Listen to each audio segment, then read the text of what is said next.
Okay, we are ready for our next session, and this is Swimming ICS Networks, Cyber on the Sea, presented by Stefan Gerling with Kaspersky ICS CERT.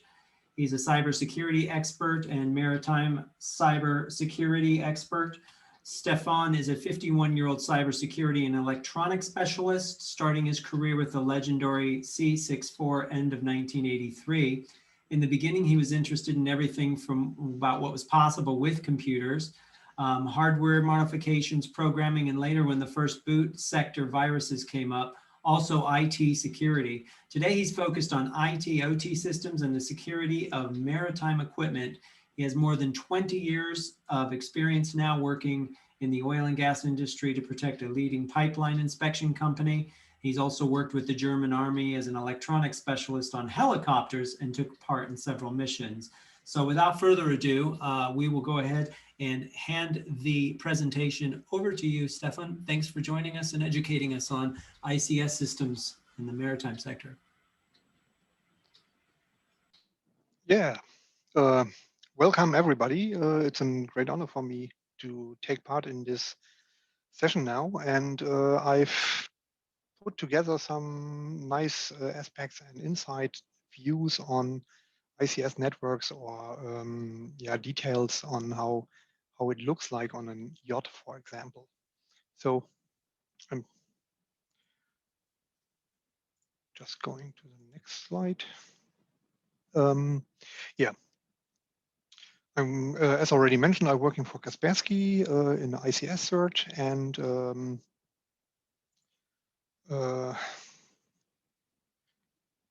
it's the nice quote that I found a couple of days before, because of it figures out how the industry in the maritime sector will be hit in the next years. So by the end of the year, cyber attacks on the maritime industry will have increased by 900% of the past 4 years. So that's an enormous number, and we have heard already about a couple of those attacks. For example, Maersk get hit, and a couple of other big companies in the maritime sector. But these were mostly portside attacks in that area. But we look now a little bit more on, what is the network of that. A little short overview about of me. So I hack everything what I found interesting. On the picture you see that I have already inspected a couple of yachts, and I volunteer also in a couple of groups in, for example, a group called Critical Infrastructure, Geraffel, I'm the Cavalry, and CCI. What we will see today. It's an overview about the network on yachts. We see things about the Wheelhouse network, how it looks like, and how it looks in real. Then the IT network, NMEA network, ICS network, internet access on ships, and I present also one sample fail. It was not a big issue, but you can take a couple of those things where you find issues in that area. Okay, a network overview. So when you think about an internet or a network on a ship, then you think, okay, there is a bridge network, internet, and something else. More or less it is, but when we put together everything, you will see that we have a big network on a ship, even if it's a smaller one. So this is, for example, the network that I have drawn from a 45-meter yacht. So there you have already a couple of things. So you have a network for the crew, you have a network for the guests or the owner, then you have anyhow internet access, you have some multimedia and entertainment systems, and then you have the network in the Wheelhouse where the radar, ACTIS, GPS, and so on is working.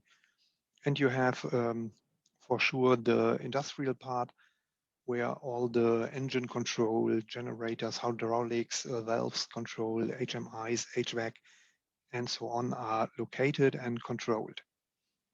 all of these things are connected anyhow together, because anyhow they need inter access to everything. So when we look then more on that, we can divide it by several things. So we have an IT part. So it's an IT network with wireless network and a satellite LTE or Wi-Fi internet connections.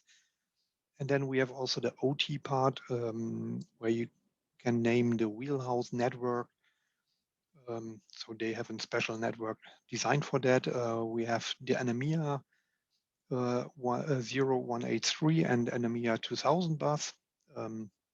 NMEA is the National Marine Electronic Association. Then we have some kind of ICS networks. It could be, but doesn't must. So it is somehow KNX, Modbus, ESA bus, RS484 or 232, some serial connections, and we have also a couple of GSM networks and so on.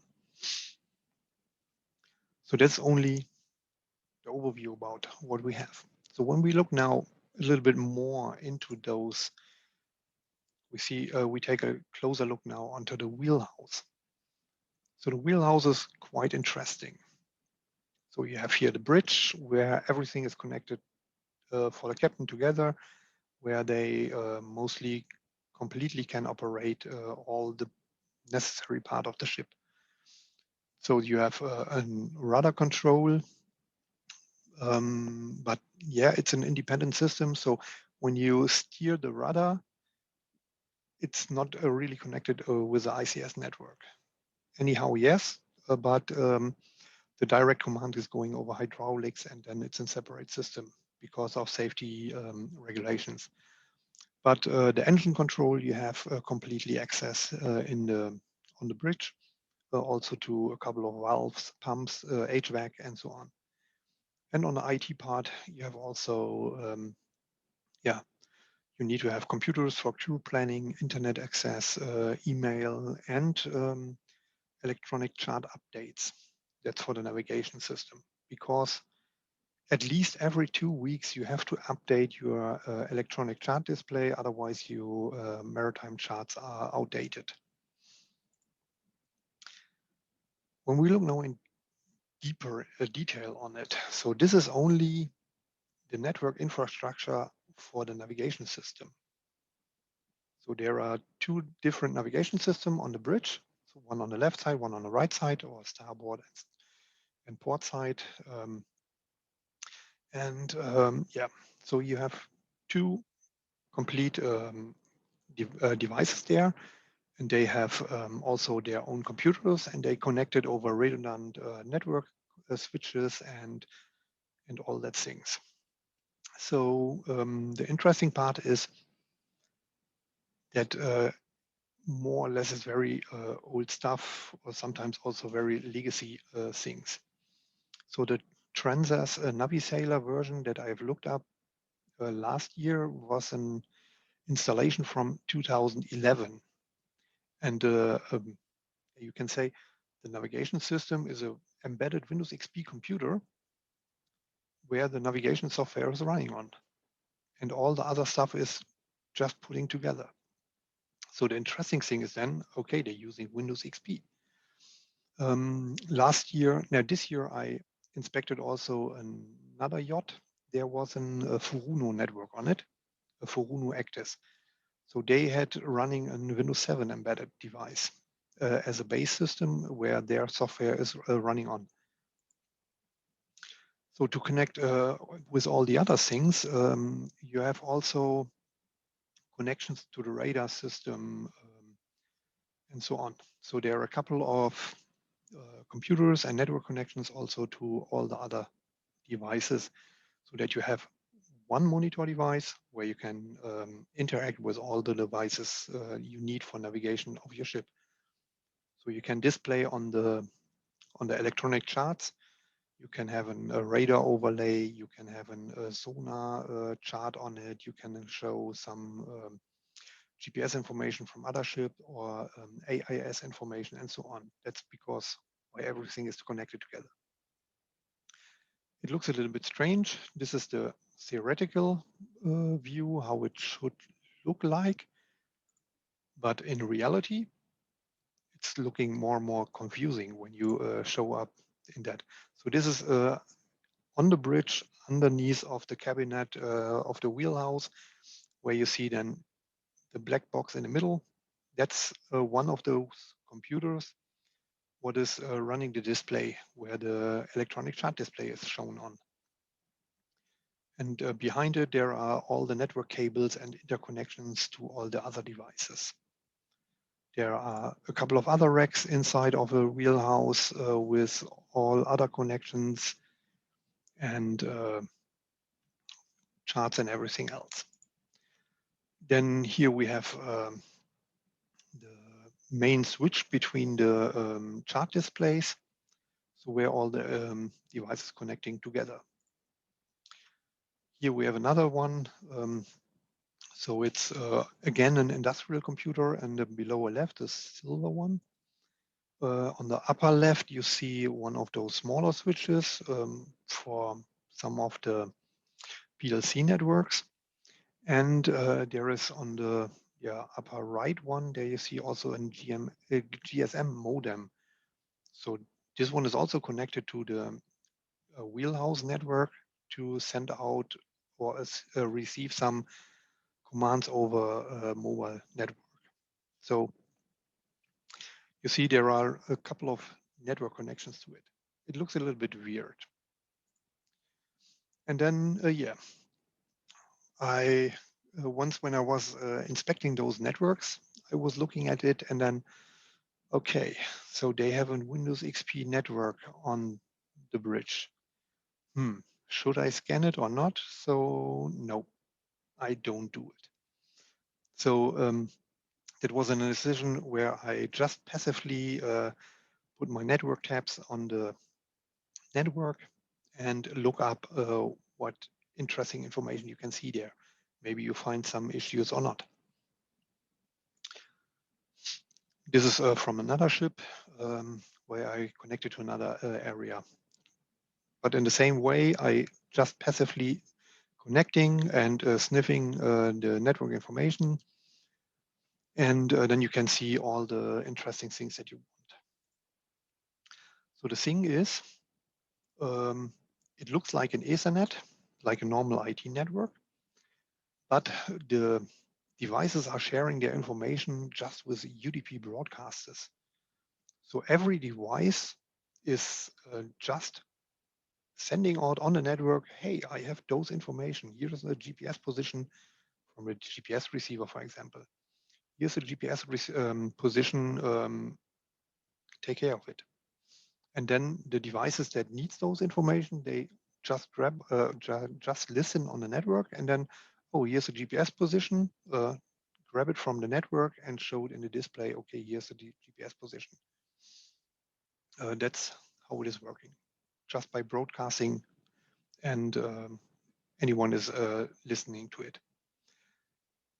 This is then also one of the weakest point of those active networks, because it's a very open one, and when you have access to that network, maybe as an electronic specialist or whatever, you can also plant a hacking device and nobody will find it unless someone knows where he has to look for it. But yeah, that's on a different side. Okay, then we look at the IT network. So IT network, then you think, yeah, it's in a ship, so there could not be so much. Well, depending on the devices that you are and the size of the ships. So this is the IT equipment from a 45-meter yacht. So there were already 20 switches, 8 Wi-Fi access points, 1 router, a firewall, a VPN gateway. You have some printers and scanners. You have a couple of workstations for the crew and for whatever other people. Most guests then using their laptops, smartphones, tablets, and so on. That's everything connected anyhow in the IT network. On the right, you see a rack of one of those yachts. So to have an overview, so here we have the internet router with access to the internet. So on the small golden connections is the antenna connected. Then we have here 3 servers in it. We have 2 voice over IP server for the telephony connections on the ship. Then we have, come on. Then we have a switch, just one of those. There are, the other switches are hidden behind the cabinets for other reasons. We will see it later in one of the presentation slides. And we have an uninterruptible power supply. This is then the navigation rack. So on the top right, you have the computers for the satellite internet access and also satellite as a backup device. And then also some other devices for that and the firewall and the next switch and also an UPS device. This is from another yacht. That's the main server room, you can say. There you have completely full equipped 40-inch rack. Yeah, so there are 2 complete racks in that. And there is a third one and a couple of other devices. This was, by the way, on a 72-meter yacht, and they had already 27 Wi-Fi access point to have a full coverage on the ship. And they had around 53 monitors or TVs on the ship installed. So any place on the ship you had a monitor or a screen where you can access everything with it. So this is then the interesting AV part. So the entertainment system. So here you see it's just an overview about the main system is a Crestron remote control system. It controls the TV lift, has access to the satellite for the TV and also Apple TV, Blu-ray decoders, audio things, and all that is also connected to the IP network. And then you can say, this is only one rack and each cabin for each guest has one of those racks installed. So you, or the saloon or not the kitchen, not, but in the saloon, on the main flight deck, on the whatever deck, anywhere you find those cabinets with part of the entertainment system. Then we have the NMEA network. So this is then connecting the main maritime network, you can say. So it's also like a bus, it's going from the front to the end of the ship, and everything is connected to that. The 0183 NMEA bus, it's an old serial one. The NMEA 2000 is already an Ethernet. It's a small Ethernet, only 10 megabit, but yeah, it's fast enough for that. Yeah, everything is connected for that, what you need for your maritime equipment. And this is, by the way, how it looks like on the NMEA network, how the cables are looking like.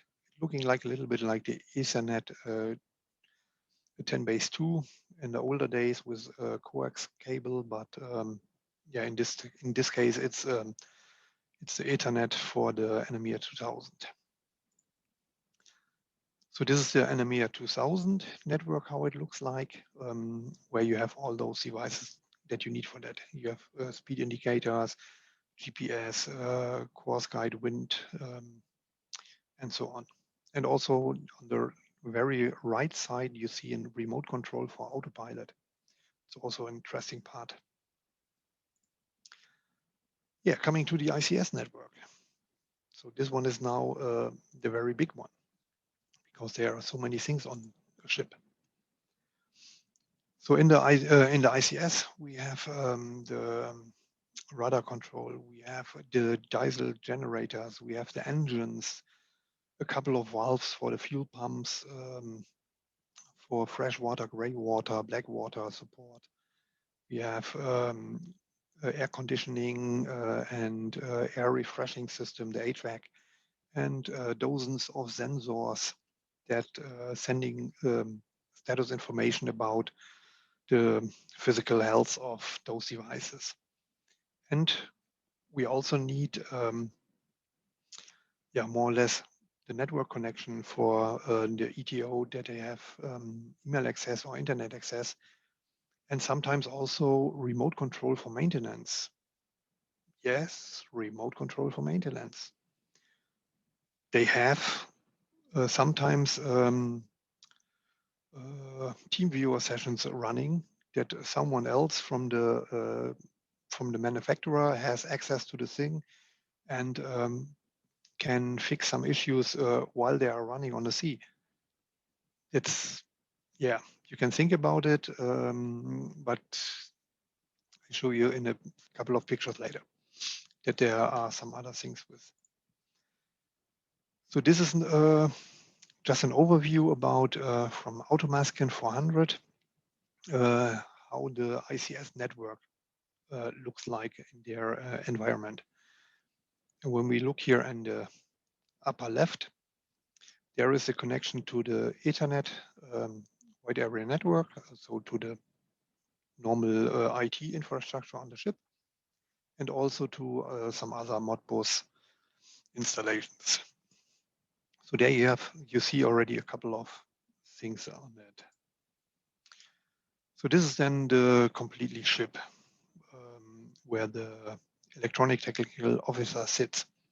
He has access on two screens. One is for the ICS network, one is for the ship network. So on this ship, they have divided it into different devices.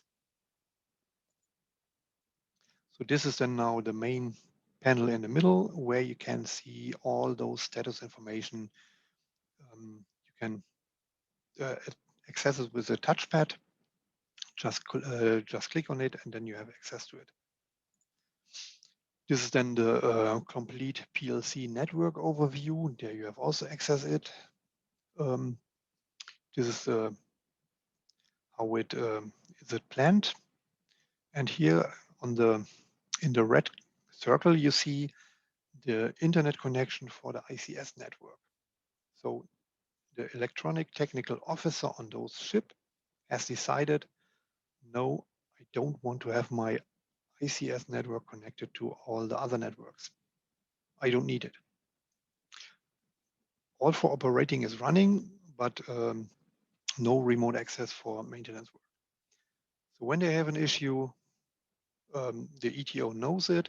He calls the manufacturer and just plug in a network cable to that socket, and then he start a team viewer session, and then the maintenance guy from the vendor could access those things.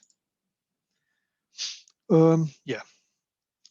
Now we see the main PLC rack. So this is the main rack where all the PLC devices are connected and connecting to all the other devices in the ship.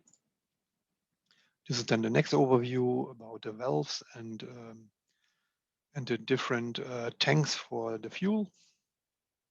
And this is one of the HMI interfaces in, I think it was in one of the garage where you can open and close the garage, where you can operate a crane and something else. This is then another part of a network overview from a different ship, and also from another one, what kind of access you have for that. So here you see now all those electrical interfaces and network connections. When you look in the middle, you see there is an Ethernet cable connected. So this is then, in this case, it's an KNX device for steering the lights. What else we have? So this is on the Wheelhouse again, all the other things that are connected to the ICS network, and connecting all other things. Again in the Wheelhouse, so it looks somehow a little bit creepy, but if you know where it is, it makes absolutely sense where it is for. This is, as you can see on the labeling. So it's Wheelhouse and then the switch 3 to 1 and so on. And here we see also, one of those auto-masking controllers that we had in the slide before. You see that those devices are also connected there. From this one, you can control, for example, directly an engine. So this panel is one of those engine controllers. Then we have another one connecting. Yeah, this one is also for the light control. Here. So coming now to the internet access. So we have seen now so many things where we connect everything together. So this is then a completely overview that we have already seen in the beginning of the presentation. So we have the internet access side. So we have Wi-Fi, GSM, or satellite internet connections. Then we need network for the guests or the owners. So they connect with their Wi-Fi, with their cell phones or smartphones or with their tablet that they can access some kind of the internet. Then we have the entertainment system. The streaming servers or the Apple TVs, they need access to the internet that they can stream videos from the internet. The crew, of course, when they're on the sea, they want sometimes to text their family or they need update to other things. The wheelhouse for some reasons and the engine and the ICS network, as we already said, for remote control. So who needs now access to what? So the crew needs access to the internet, and the crew needs access to the ICS network to look at the screens and so on. Then the crew has also access to look at the streaming or AV system, so their entertainment system. The owner and the guest needs access to the internet and also to the entertainment systems. Then we have the wheelhouse. Sometimes they have also internet access, but normally it shouldn't. The AV system needs internet access, and for remote control, the ICS network. So anyhow, everything is connected together. And now I show you one of the sample fails. So that was during my investigation on one of those ships, passively sniffing on the active network of the ship. And then I saw an internet connection where I looking on and then so, okay, what's going on there? And then you see, okay, here is in the middle in connection to 212.18.3.18. So what it is. I looked up in the network connections and then it's okay, it's network time protocol.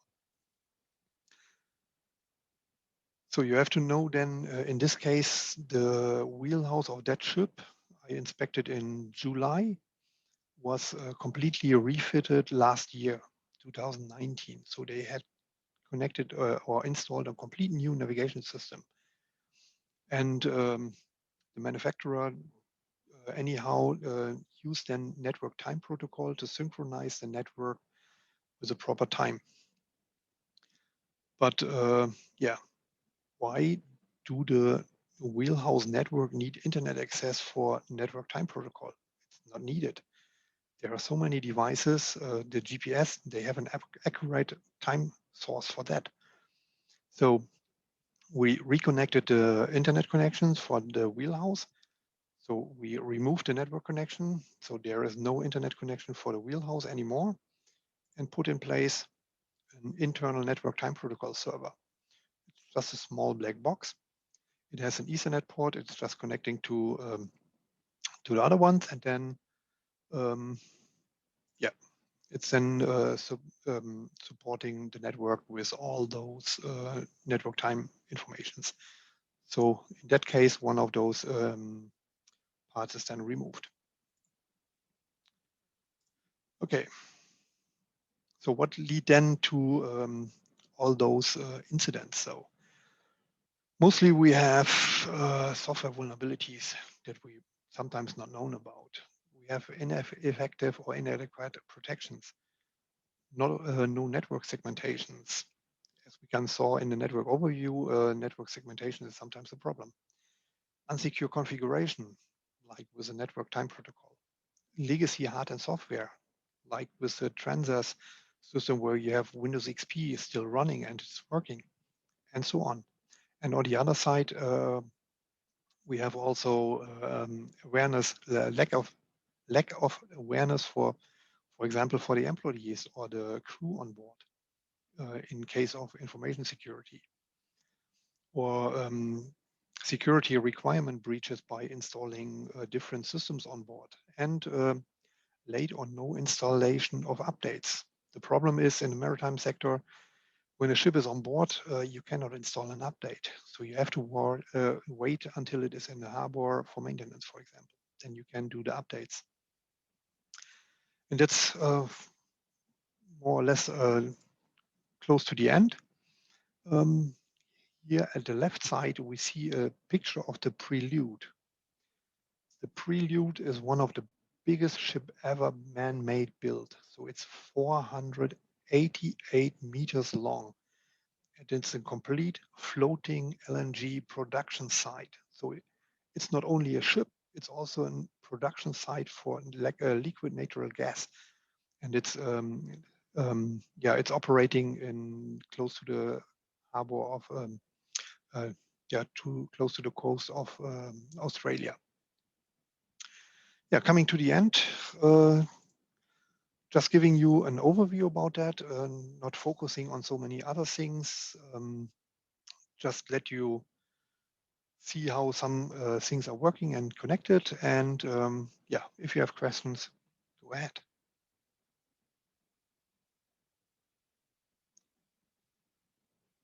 Thank you. Thank you, Stefan. A bit slow with my controls, sorry. I posted a question here earlier in the chat. Do you see that? No. It's okay. One of the question was, apparently some devices aren't redundant. And then there's Yes. the acronym SPOF. How dependent are the operations on these IT systems? Sorry, I'm a bit ignorant with the acronym. Depending on, for example, for the navigation system, the ACTIS, you have to have two independent devices or two independent ACTIS devices. One of the things is you have to have two independent, does not mean you have two different. So you have to have two ones, but when you install now an update, for example, on one of those things, it could happen that the one device fail and the other one also. So it's a strange system, but that's a requirement currently. Okay, fantastic. I'm just checking for more. Single point of failure. I've been educated. Thank you. A single point of failure, yeah. Yes. I understand. Yeah, in the ICS network, you have redundant PLC controllers that take over the control. Even if one PLC is not working, it takes over then another one, so that the engine is still running and you have control over the ship. That's Okay. there.